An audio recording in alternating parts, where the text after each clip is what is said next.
You know, when you talked about what you, not in so much words, but you were sort of suggesting that this was maybe their destiny. I heard Muntaka Mubarak, the interior minister, stating publicly that apparently Dr. Omane Boamah had what you may term a heliphobia,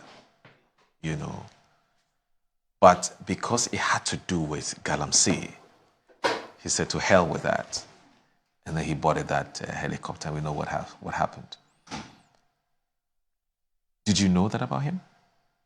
Really, I didn't know that about him. Yes. So this revelation from Muntaka, I know we'll take it that it was really destined. Yeah. But I would say that from scriptures, from what we understand,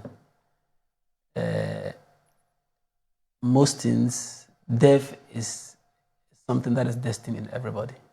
Just that you wouldn't know. In as much as you don't know when you'll be born, you wouldn't just know when you'll be going.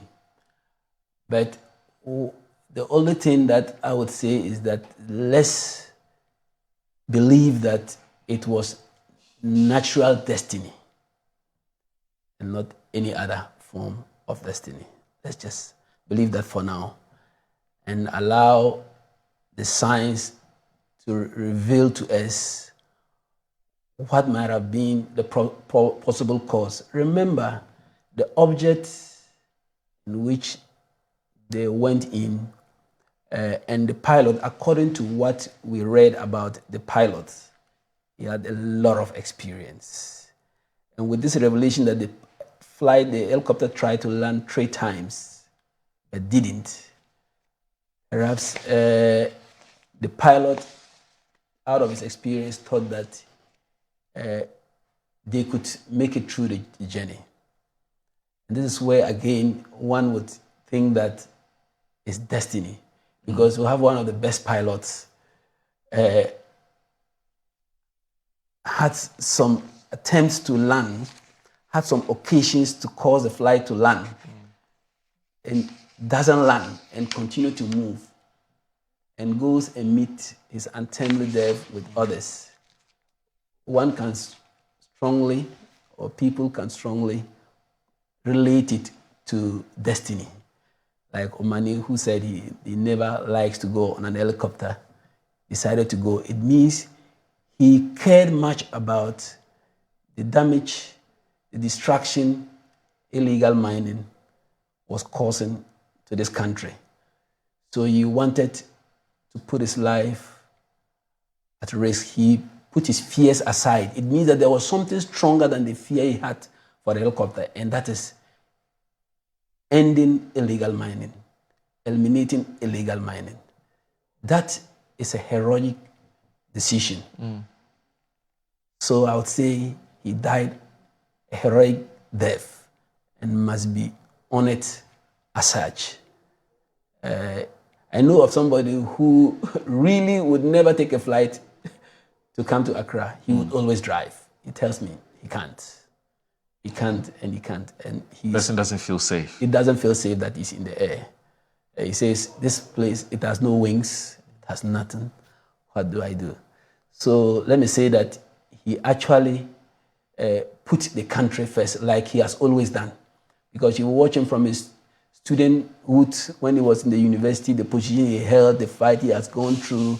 At Amel's time, we saw how he campaigned for Atamels and worked with Atamels, worked with JM, how he worked for our elections this time. At least he made it very clear he was going to get us a victory, and got us a convincing victory with his team. Shows how patriotic he is. And you could say that even he was calm. You didn't see him jumping into issues, and then when he's talking, he studies the situation before he make any utterance. I don't think there's any statement that somebody can bring about Omane Boamah, that is not patriotic. One of the last press conferences that he made was about illegal weapons, weapons getting missing, and then the rest. He made an emphatic statement they were going to go into it because he thinks arms have gone into wrong hands. It's not easy for a defense minister to come to public to make such a statement. It's very hard because it was handled by people who were there before you, and you come to make such a statement. It shows how courageous and how patriotic he is because he thinks that those weapons might have fallen in wrong hands and people are using it to create problems, insecurity in the country. That is a very patriotic leader. And I think he has always demonstrated that. Muniru, as a great minister, as a regional minister, has always been so forthcoming. And I know how hard he has worked when he was the regional minister in Northern Region that time. And when he became a Greek minister, and then the rest. His security expertise, I'm getting to know of it, but I have related very well with him. He's a very nice gentleman, very humble, very simple. You meet him and he's not somebody who shows off. After Murtala, he's more a comrade and he's more socialist and lives a simple, very simple life. Hardly do you see Murtala exhibiting a flamboyant lifestyle and all that. And I can tell you something I heard about him when I got to his house. He bought a plot in 2012 and built the house slowly and ended building the house just some few months before we won elections. And even moved into the house when it was not externally painted. I see his life to be somebody who is really patriotic. I know of students he's sponsoring in Tamale to go to school, a number of them, some medicine. He gives himself to people. He sacrifices for people. And it is not a flamboyant house that you may think. I've been to the house and I've seen it. To take over 10 years to build such a house shows that this man really lives by what he says. If you listen to some of the clips that we are hearing these days, that if you spend people's money, God will charge you. If you do this, going to see the house and the number of years he told me he took to build it tells me he's more genuine than we thought. And even if you go to his office, the simplicity and the way he attends to you, unlike you may go to somebody's office and say, oh, you have to wait and do this. If he just say, oh, this person is here, even if he's attending to somebody, he'll zoom to tell you, I'm attending to somebody, I'll come and attend to you. Very simple person, very humble and hardworking. May their souls rest in perfect peace. I recall the last time he came on our Saturday program called Inside Pages. Must have been a few weeks ago. And we talk a lot after the show because it's not everything he can say on air. Yeah. And one of the things he said was that he has actually made a few enemies because he's refused to take bribes. People have come with all kinds of offers. Yeah. And he's declined. And so they don't like him, but he's fine. He's fine. Because being a minister in the previous government, and you couldn't complete the house, during your opposition, you struggled to complete it.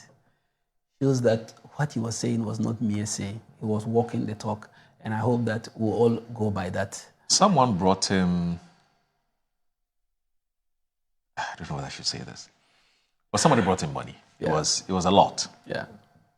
And he said to the person, in fact, the person who brought the money was not the person who needed Murtala to do him the favor. Yeah. So this person is more or less like an intermediary. Yeah.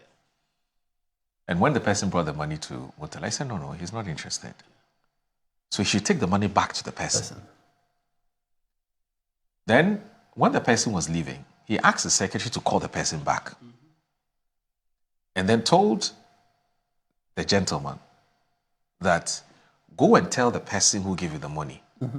And I said, I want to meet him in person. Right.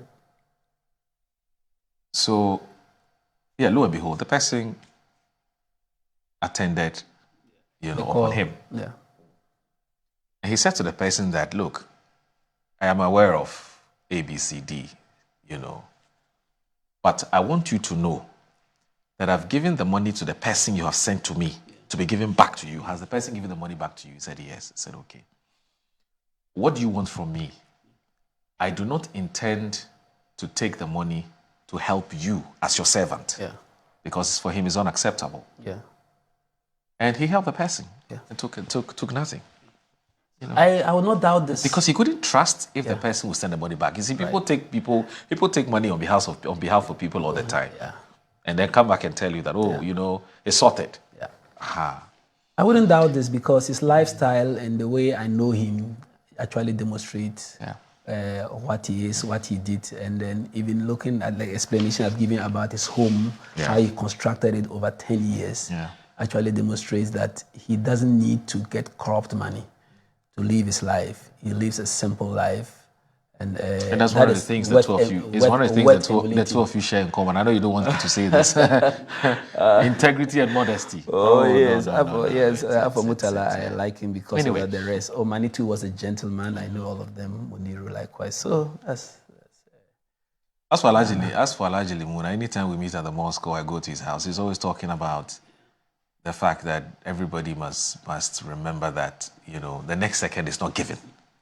And he says that repeatedly, and I'm like, Alhaji, why do you say these things? He says, "Oh well, this." No, but it is. We find it difficult to say it, but we can't. We actually, as we are walking, just like I've told you, you don't know when we are going to be born, and you can't know when you would go.